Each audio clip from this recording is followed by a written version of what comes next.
என்னரும் பசுமாதா என்னையே முறைத்து பார்த்து கொண்டிருக்கிறாள். அவள் கேட்க நினைக்கிற கேள்வியை உங்களிடத்தில் கேட்கிறேன். இந்த கேள்விக்கும் எனக்கும் எந்த சம்பந்தம் இல்லை. அவள் கேட்கிறார், எங்கள் மூத்திரத்தை குடித்த பிறகுமா உங்களுக்கு அறிவு வரவில்லை என்று கேட்கிறாள். இதை நான் கேட்கவில்லை, அவள் கேட்க சொல்கிறார், கேட்கிறேன். இன்னும் ஒருவரை சொல்கிறேன், எங்க மூத்திரத்தை குடிச்சு மாடா உங்களுக்கு அறிவில்லை.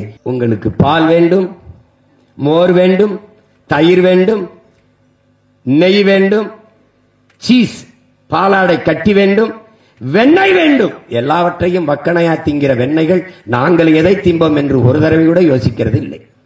மேச்சல் பெரம்போக்கு என்று பல லட்சக்கணக்கான ஏக்கர் நிலங்கள் இருந்தது. அத்தனை புறம்போக்குகளையும் இந்த புறம்போக்குகள் திருடிக் கொண்டதால் நாங்கள் இன்றைக்கு சுவரிலே ஒட்டுகிற சுவரொட்டியை திங்க வேண்டிய நிலைமை, போஸ்டரை திங்க வேண்டிய நிலைமை, நெகிழி, குளைமம், தமிழில் சொன்னால் உங்களுக்கு வேற புரியாது, பிளாஸ்டிக், பாலித்தீன் இதுகளை தின்று சாக வேண்டிய நிலைமைக்கு தள்ளப்பட்டிருக்கிறோம். இதெல்லாம் தேவையா? ஆடு மாடுகளுக்கெல்லாம் பேசுகிறார்கள், இதையெல்லாம் பேசுகிறார்கள் என்று பேசினால் ஒன்றும் பண்ண முடியாது. இயற்கை வேளாண்மை என்றால் மாடும் ஆடும் இல்லாது ஏது இயற்கை வேளாண்மை? ஏது? ஒரு முருங்கை மரமும் ஒரு பசுமாடும் இருந்தால் ஒரு வீடு வறுமையை சந்திக்காது என்று நம்மாழ்வார் என்ற வேளாண் பெருஞானி சொல்கிறார். மாடு என்றால் உங்களுக்கு அவ்வளவு கேவலமா போய்விட்டதா? என்னது கொடுமை? மாடு மேய்க்க சொல்கிறார்கள், ஆடு மேய்க்க சொல்கிறார்கள் என்று. அவர்கள் எல்லாம் டாக்டராகி விடுவார்கள், மருத்துவராகி விடுவார்கள், IAS IPS ஆகி விடுவார்கள், பொறியாளர்கள் ஆகி விடுவார்கள். சோத்துக்கு மண்ணை திம்பார்கள், மாட்டு சாணியை திம்பார்கள். சோத்துக்கு என்ன செய்வார்கள்? டாக்டர் ஆகிவிட்டார், பசிக்கும் போது ஊசி 2 மாத்திரையை சாப்பிட்டு படுத்து விடுவாரா? என்ன செய்வார்? அறிவார்ந்த மக்களே, எந்த திரவ உணவும் முழு உணவாக ஆகாது. பழச்சாறை குடி, எதை வேணாலும் குடி, முழு உணவாகாது. காலையில் கழிவு உனக்கு வர. நீ தாயின் மார்பிலே 2 ஆண்டுகள் வெறும் பாலை மட்டும்தான் குடித்தாய், கழிவு வரும். காரணம் பால் முழு உணவு, முழு புரதச்சத்துள்ள உணவு. அதுபோல மாட்டு பாலை குடி, முழு உணவு, காலையில் கழிவு வரும். பசியோடு படுக்க போகிறது உன்னை பெற்ற தாய் ஒரு கோலை பாலை குடித்து விட்டு போய் என்று சொன்னால் பால் முழு உணவு. பால் இருக்கிற நாடு பசியை காணாது, பசியவே எதிர்கொள்ளாது, சந்திக்காது. நீங்கள் பால் சாப்பிடுங்கள் என்பார், முட்டை சாப்பிடுங்கள் என்பார், கீரை சாப்பிடுங்கள் என்பார், காய்கறி சேர்த்துக் கொள்ளுங்கள் என்பார். அப்படி கூட சொல்ல மாட்டார். நீங்க மில்க் எடுத்துக்கிறீங்க, கொஞ்சம் எக் சாப்பிடுங்க, வெஜிடபிள்ஸ் நிறைய சேர்த்துக்கிறீங்க, கொஞ்சம் கீரை எடுத்துக்கிறீங்க அப்படின்னு. இதெல்லாம் எங்க இருந்து வரும்? டாக்டர் கோட்டுக்குள்ள இருந்து எடுத்து கொடுத்துருவாரு. எங்க ஆத்தால காட்டுல விவசாயம் பார்க்கணும், என் ஆடு மாடு அவனோட சேர்ந்து உழைக்கணும், பால் வரணும்னா யாரு மேய்க்கணும். இதெல்லாம் புரியாத ஒரு கூட்டத்திடத்திலே பேசி பயன் என்ன இருக்கு? ஆஸ்திரேலியா அல்லது ஐரோப்பிய நாடுகள் அல்லது பிரிட்டன் அல்லது டென்மார்க், சுவிஸ் அல்லது நியூசிலாந்து, இந்த நாடுகளுக்கு பயணித்து பாருங்கள். சாலைகளில் நீங்கள் மகிழ்வுந்திலே வாகனத்திலே போகிற போது இருபுறம் பாருங்கள், கணக்கில்லாத ஆடு மாடுகள் மேய்ந்து கொண்டிருக்கும். மேய்ச்சல் நிலங்கள் அவ்வளவு. டாஸ்மார்க்கில் சாராயம் ஊத்தி கொடுக்கிற, சரக்கு ஊத்தி கொடுக்கிற வேலையை அரசு வேலை என்று பார்க்கிற நீங்கள் உலகத்திற்கு உணவு கொடுக்கிற, பால் கொடுக்கிற, கறி கொடுக்கிற எங்களை வளர்ப்பது அவமானம் என்று நினைக்கிறீர்கள். எவ்வளவு பெரிய கொடுமை! ஆடு மாடுகள் எங்களுக்கு வைத்தியம் செய்கிற மருத்துவர், விலங்கியல் மருத்துவர் அரசு மருத்துவராக இருக்கலாம். ஆனால் ஆடு மாடு மேய்க்கிற எங்கள் மேய்ப்பர்கள் அரசு பணியாளர்களாக, அரசு ஊழியர்களாக இருக்கக்கூடாது என்றால் எப்படிப்பட்ட மனநிலை உங்களுடையது? எப்படிப்பட்ட மனநிலை? பொறியியல் படிக்க வேண்டும் என்கிற, படித்துவிட்டு தமிழ்நாட்டு சட்டசபையிலே படித்தது இருக்கிறது. 400 பேர் வாயில் காவலர் வேலைக்கு விண்ணப்பித்திருக்கிறார்கள் என்று, வாட்ச்மேன் வேலைக்கு. சந்தேகம் இருந்தால் செய்தி பதிவில் இருக்குது, போட்டு பாருங்கள். பல லட்சக்கணக்கானவர் வேலையின்றி வீதியிலே திரிகிறார்கள். தகுதி தேர்வு எழுதிவிட்டு தேர்ச்சி பெற்று 14,000 ஆசிரியர்கள் பணி நியமனத்திற்கு காத்துக் கொண்டிருக்கிறார்கள். பகுதி நேர ஆசிரியர்கள் பணி நிரந்தரத்திற்கு காத்துக்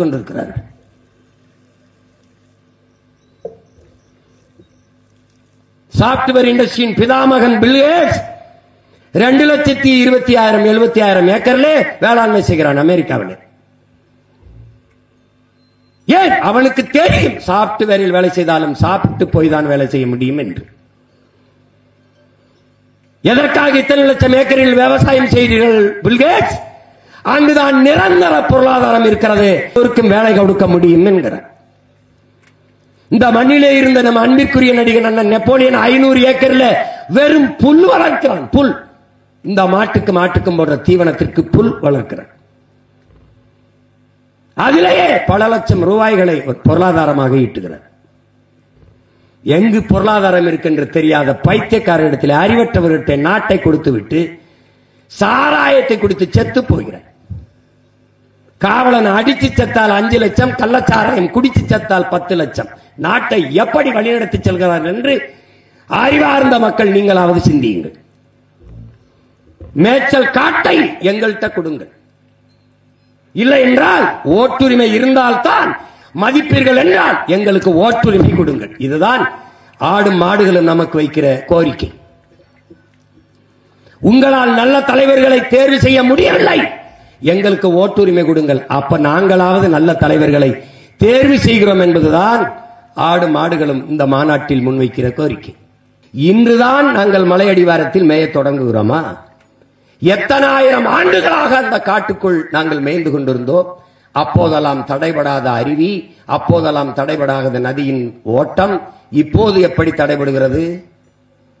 திடீரென்று 21ஆம் ஆண்டுக்கு பிறகு எப்படி தடைபடுகிறது? இத்தனை ஆயிரம் ஆண்டுகள் ஆதியில் நீங்கள் செய்த வேலையே எங்களை மேய்க்க தொடங்கியதுதான். அன்றிலிருந்து வராத இடையூர் இப்போது எப்படி வந்தது? இப்போது எப்படி வந்தது? அங்கே இருக்கிற சுனைகள் குட்டைகளில் போய் நாங்கள் தண்ணீரை குடிப்பதால் அது வனவிலங்குகள் குடிக்கிறதுக்கு அது இடையூறாகிறது. நாங்கள் அதிலே உள்ளே குதித்து கலக்கி விடுகிறோம் என்று. நாங்கள் என்ன நீச்சல் போட்டிக்கா செல்கிறோம்? அங்கே வைத்து குதித்து குதித்து விளையாடுகிறோமா? எந்த ஒரு தர்க்கமாவது எந்த ஒரு வாதமாவது ஏற்புடையதாக இருக்கிறதா என்று பாருங்கள். வெளியிலே இருந்து உள்ளே மேய போகிற நாங்கள் இங்கே இருந்து நோயை கொண்டு போய் வனவிலங்குகளுக்கு காட்டு விலங்குகளுக்கு பரப்பி விடுகிறோம் என்கிறார். எங்களால் உங்களுக்கு பரப்பப்பட்ட நோய் எத்தனை? குறிப்பாக கொரோனா நோய் வந்து செத்த ஆடு மாடுகள் எத்தனை எத்தனை? எந்த நோயை கொண்டு பரப்பினோம்? எந்த நோயை கொண்டு போய்? ஆரையும் அறிவையும் அவ்வளவு அக்கறையாக பாதுகாப்பவர்களா நீங்கள்? நொய்யல் ஆறு என்று ஒரு ஆறு இருக்கிறது, அந்த ஆறின் நிலை என்ன? சாக்கடை கழிவும் ஆலை கழிவையும் சாய கழிவையும் கொட்டி அந்த நதியவே சாகடித்து விட்டீர்கள். ஒரு வாய் தண்ணி ஆடு மாடுகள் நாங்கள் குடிக்க வாய்ப்பு இருக்கிறதா? இல்லை நீங்களாவது பயன்படுத்தும் நிலையிலே அந்த நதி இருக்கிறதா? நீங்கள் சொல்லுகிறது மேகமலையில் நாங்கள் இந்த மலையில் மேய்வதற்கு காரணம் வைகை நதி உருவாகிறதை தடைப்படுத்துகிறோம் என்று. நதியை நீங்கள் நதியாக வைத்திருக்கிறீர்களா? வைகை ஆறு என்ற ஆறாக இருக்கிறதா? மதுரை மக்களின் சாக்கடை கழிவு ஓடுகிற காவாயாக இருக்கிறதா என்பதை அறிவார்ந்த மக்கள் நீங்களே சொல்லுங்கள். 32 ஆறையும் அதில் மண்ணள்ளி வித்து நாசம் பண்ணியது யார்? மலைகளை கல்குவாரி என்று வெட்டி எம்சான் என்று வெட்டி நோரிக்கி தாயின் மாறை கரியாக பார்த்தவர்கள் யார்? கல்குவாரியாக மலையை வெட்டி பிளக்கிற போது பல நூறு கிலோ எடை உள்ள வெடிமருந்துகளை வச்சு தகர்க்கிறீர்களே, அப்போது வனவிலங்குகளின் வாழ்க்கையை பற்றி பாதுகாக்க பற்றி கவலைப்படாத நீங்கள் எம்சான் என்று மலையை நொறுக்கி மணலாக்கி குவிக்கிறீர்களே காசு காசு என்று. தாயின் மாறை கரியாக சமைத்து சாப்பிடலாம் என்று எண்ணுகிறவன் எவனாவது மனிதனாக இருக்க முடியுமா? உலக உயிர்களின் தாய் பூமி அவளுடைய மார்பை அறுத்து காசாக்க நினைக்கிறவன் மனிதனாக இருக்க முடியுமா? இருக்க முடியுமா? இந்தியாவில் எத்தனை மலைகள்? அங்கெல்லாம் நடக்காத நீற்றின ஆய்வு தேனியில என்னுடைய மேற்கு தொடர்ச்சி மலையிலே நடக்க காரணம் என்ன? அவர்களே சொல்லுகிறார்கள் 50,000 டன் எடையுள்ள வெடிமருந்தை வைத்து நாங்கள் தகர்ப்போம், அதை கொடைவோம் மலையை. 50,000 டன் என்று சொன்னால் லட்சம் டன், 1.5 லட்சம் டன் கூட இருக்கலாம்.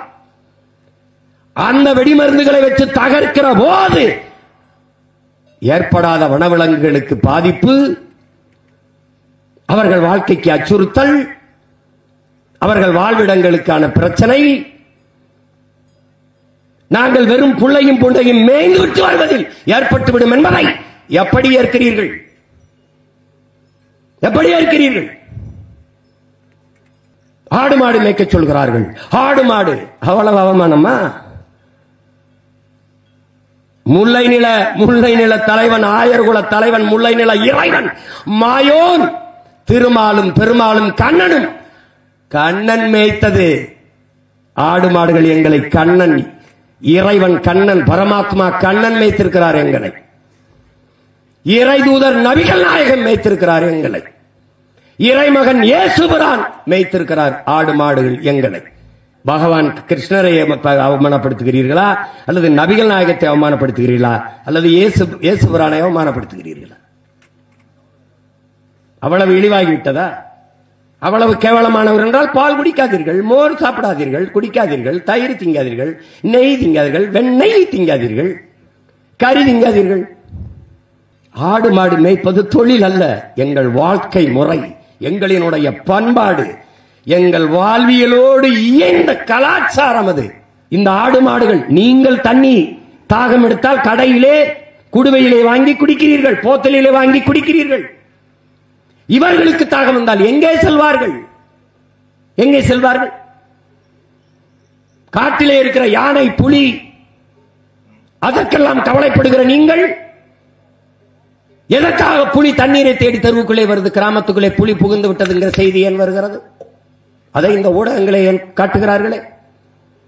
யானை எதற்காக தெருவுக்குள்ளே இறங்கி தண்டவாளயத்தில் சிக்கி அங்கே கிணத்துக்குள்ளே நீருக்காக குதிச்சு அடிபட்டு சாகிறது? காட்டு எருமைகள் எதற்காக கிராமப்புறங்களை, நகர் கிராமத்துக்குள் காட்டை விட்டு ஊருக்குள்ளே இறங்கி வந்து எதற்காக தண்ணீரை தேடி கிணத்துக்குள்ளே விழுகிறது? ஒண்ணுக்கும் உப்புக்கு சப்பில்லாத ஒரு காரணத்தை சொல்லி யாராவது திட்டும் போது எருமையே என்று திட்டாமல் இருங்கள். திட்டுவதற்கு நிறைய பெயர்கள் இருக்கிறதே, நாட்டை ஆண்ட தலைவர்கள் பெயர்கள் எல்லாம் இருக்கிறது, அவர்கள் பெயரை வைத்து திட்டி விடுங்கள். உங்களுக்கு கருப்பா இருந்தால் பிடிப்பதில்லை, பனையை பிடிப்பதில்லை. பனையிலிருந்து பால் வந்தால் ஐயோ அது பாலிடால் போல பதறுகிறீர்கள்.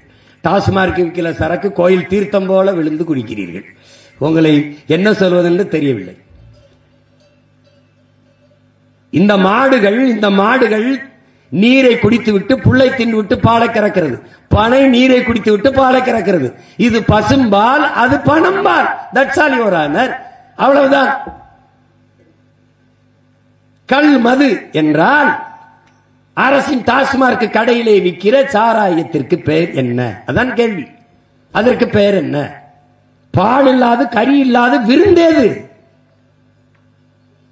விருந்தது. உங்களுக்கு கொண்டாட்டம் ஏது? பண்டிகை ஏது? பொங்கல் என்றால் 1 கோடி ஆடு வித்தது, 2 கோடி ஆடு வித்தது, 3 கோடிக்கு வியாபாரம். அதையெல்லாம் வெட்கமில்லாமல் சொல்கிறீர்களே.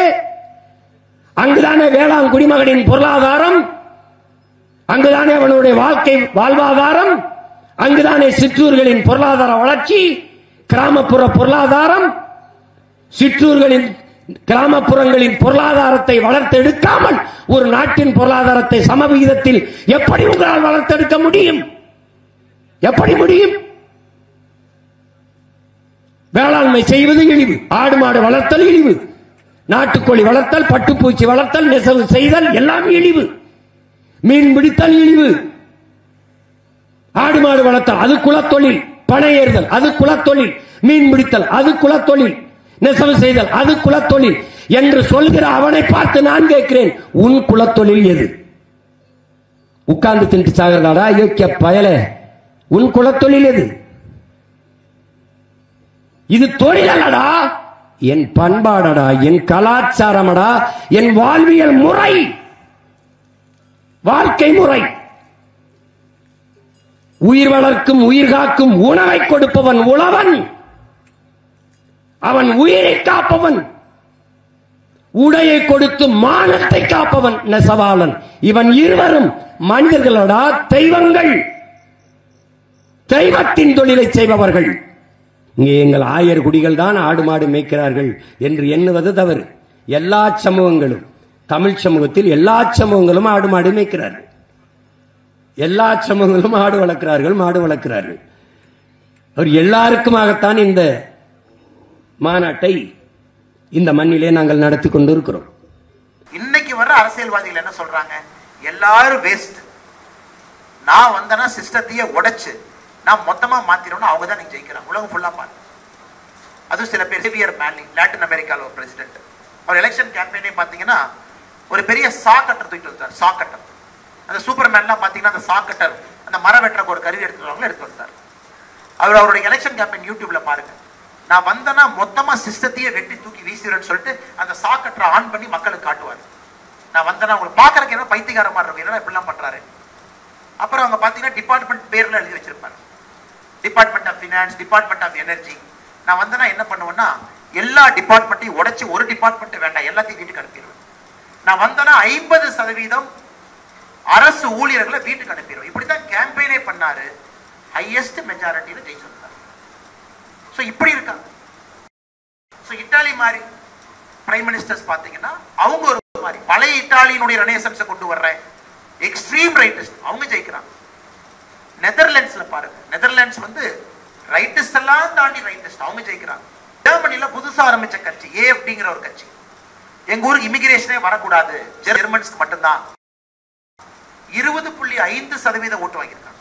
ஸ்ரீலங்கால பாருங்க 3% வாக்கு இருந்த ஒரு கட்சி இன்னைக்கு ஒரு பிரசிடென்ட் எலெக்ஷன்.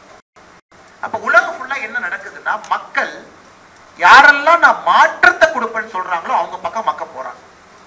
நான் மாற்றத்தை கொடுக்கறேன், அடித்தறேன், புதுசா ஒரு சிஸ்டத்தை கொண்டு வர்றேன்.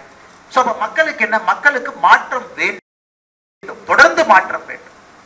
அக்ராஸ் தி வேர்ல்ட் எலெக்ஷன் பாருங்க, அதுவும் எவ்வளவு ராடிக்கலா பேசுறீங்களோ அவ்வளவுக்கு அவ்வளவு ஓட்டு. எவ்வளவு ராடிக்கல்.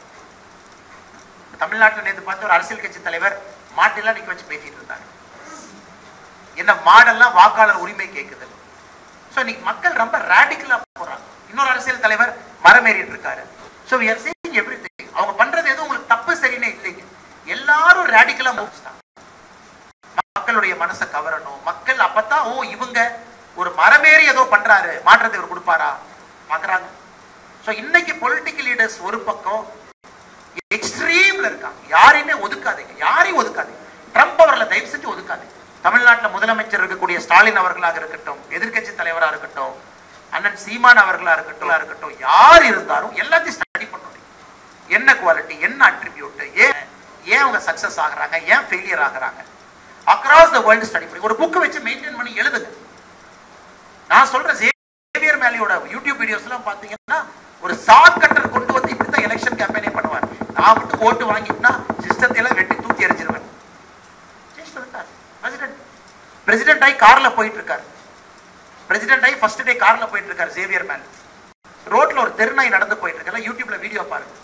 அவர் சொல்றாரு எல்லா காரை நிறுத்துங்கப்பா. கார் நிறுத்தி பிரசிடென்ட் இறங்கி போய் தெருநாய் தொடை கொடுத்துட்டு இருக்காரு. உடனே மக்கள்ல வந்து என்ன சார் தெருநாய் தொடை கொடுத்துட்டு இருக்கீங்க? இல்ல இறந்து போன என் நாயை பத்தி எனக்கு ஞாபகம் வந்துருச்சு, அதான் இந்த நாயை தொடை கொடுத்துட்டு ஆபீஸ் போறேன்.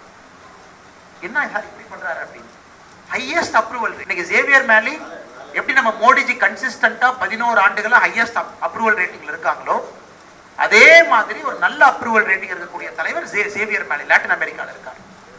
சோ எல்லாத்தையும் நீங்க ஸ்டடி பண்ணணும். Connection, human connection, one to one, uncommon decency, extraordinary love. இன்னொன்னு, நமக்கு இன்னைக்கு பாலிடிக்ஸ் சாதாரணமா என்ன போச்சுனாங்க, எல்லாத்தையும் கிரிட்டிசைஸ் பண்றது சாதாரணமாயிடுச்சு. இவன் சரி இல்லைங்க, அவன் சரி இல்லைங்க, அவன் சரி இல்லைங்க. அந்த கூட்டத்துக்குள்ள நீங்க மாட்டிக்கவே கூடாது. யாராக இருந்தாலும் நீங்க யோசிக்கணும், ஏன் இந்த முடிவு எடுத்திருப்பாங்க, ஏன் இந்த முடிவு எடுத்தாங்க, ஏன் இப்படி யோசிச்சாங்க. ஏன்னா நீங்க சேர்ல உட்கார்ந்தா தான் அந்த சேருடைய கஷ்டம் உங்களுக்கு தெரியும். அதனால நீங்க அரசியல்வாதிகளை லேர்னிங் ஃபேஸ்ல இருக்கிற நீங்க யாராக இருந்தாலும் கிரிட்டிசைஸ் பண்ணுங்க. அதே நேரத்தில் பிரைண்டா கிரிட்டிசைஸ் பண்ணிட்டு அவங்க தப்பு இவங்க தப்புன்னு சொல்லாம கொஞ்சம் யோசிச்சு பாருங்க. உதாரணத்துக்கு இன்னைக்கு நான் ஸ்டாலின் அவர்கள் சரியா பண்ணணும்னு சொன்னாலும் பல இடத்துல பெனிஃபிட் ஆஃப் டவுட் கொடுத்து யோசிங்க. ஏன் இந்த டெசிஷன் எடுத்தாரு, ஏன் இப்படி எடுக்கல, ஏன் இப்படி சொன்னாரு, அதையும் யோசிக்கும் பொழுது உங்களுக்கு ஒரு பக்குவம் வர ஆரம்பிக்கும்.